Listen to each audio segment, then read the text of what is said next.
ఇంతకుముందు గత ప్రభుత్వంలో ఒక రెండు ఇన్సిడెంట్లు జరిగినాయి. ఒకటి గోరంట్ల మాధవ్ గారిది. ఈ గోరంట్ల మాధవ్ గారి ఇన్సిడెంట్ జరిగినప్పుడు అవతల పక్క బాధితురాలు ఎవరో తెలియదు, అవతల పక్క ఏం జరిగిందో ఎవరికి తెలియదు. నెల 15 రోజులండి.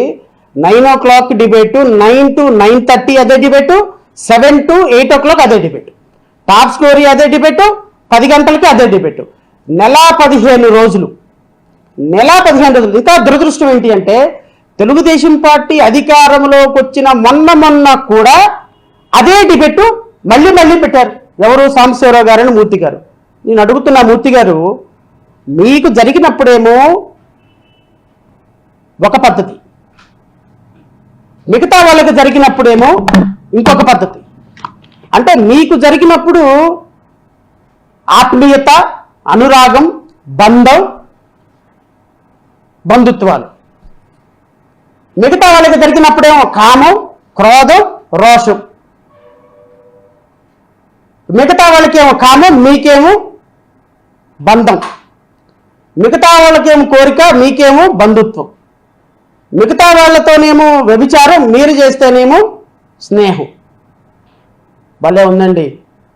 గోరంట్ల మాధవ్ గారు చేసింది వైఎస్ఆర్ కాంగ్రెస్ పార్టీకి సంబంధమా? కాదండి. ఆయన వీడియో కాల్ మాట్లాడింది వైఎస్ఆర్ కాంగ్రెస్ పార్టీకి సంబంధమా? మరి ఎట్లా సార్ 250 డిబేట్లు పెట్టారు ఒకే అంశం మీద? భారతదేశ చరిత్రలోనంట మోస్ట్ ట్రెండింగ్ వీడియో అయిందంట అది. బిఆర్కే నాయుడు గారు ఆయన బీట్ చేశారు, చూడండి ఒకసారి. మీ చైర్మన్ గారు ఆయన బీట్ చేసి ప్రపంచంలోనే ట్రెండింగ్లోకి వెళ్ళిపోయినారు. ఈయన వెళ్ళటం కాకుండా వెంకటేశ్వర స్వామిని కూడా తీసుకొని వెళ్ళిపోయాడు ట్రెండింగ్లోకి. ఆయన పవిత్ర కార్యాలయం గురించి దుర్మార్గంగా నెటిజన్లు మాట్లాడుకునే పరిస్థితికి తీసుకొచ్చిన ఈయన టీటీడీ చైర్మన్ అంటే టీటీడీని తప్పు పడుతున్నట్టు కాదు. ఈయన టీటీడీ చైర్మన్ ఇలా చేశాడు అంట అని నార్త్ ఇండియన్స్ అందరూ కూడా సిగ్గుపడి, నాకు 2-3 జడ్జిలు ఉన్నారు తెలిసిన వాళ్ళు నార్త్ ఇండియాలో. ఆ నార్త్ ఇండియన్స్ ఇంతకుముందు నేను న్యాయమూర్తిగా పనిచేసినప్పుడు వాళ్ళు కూడా ఇక్కడ దర్శనంకి వచ్చినప్పుడు కొంచెం దర్శనం ఇప్పించిన వాళ్ళకి. వాళ్ళు నిన్న కాల్ చేసి అడుగుతున్నాడు, who is this guy as a romantic guy అని.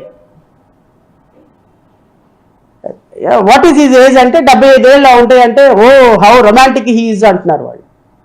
నార్త్ ఇండియన్స్ ఫోన్ చేసి, అంటే మన ఖ్యాతి ఎక్కడికి తీసుకెళ్లారు అంటే మీ చైర్మన్ గారు నార్త్ ఇండియాని ట్రావెల్ చేసేసారు. ఇది అల్టిమేట్గా ఇది ఎక్కడ ల్యాండ్ అవుతుంది? ఒక పవిత్ర పుణ్యక్షేత్రంలో ల్యాండ్ అవుతుంది. ఒక పవిత్ర పుణ్యక్షేత్రంలో ల్యాండ్ అయ్యేటువంటి అంశం మీద ప్రభుత్వం స్పందించకపోతే ఎట్లా? ఒకసారి ఆలోచించమని కోరుతున్నా. ఇది విమర్శించేటువంటి అంశం కాదు. తప్పు జరిగింది, తప్పును సరిదిద్దుకోండి. దాన్ని వెనకేసుకొస్తే ఎట్లా? డీప్ వీడియోలని ఒకళ్ళు, మార్ఫింగ్ వీడియోలని ఒకళ్ళు, ఇదేదో A1 వీడియోలని, AI టెక్నాలజీ అని ఒకళ్ళు.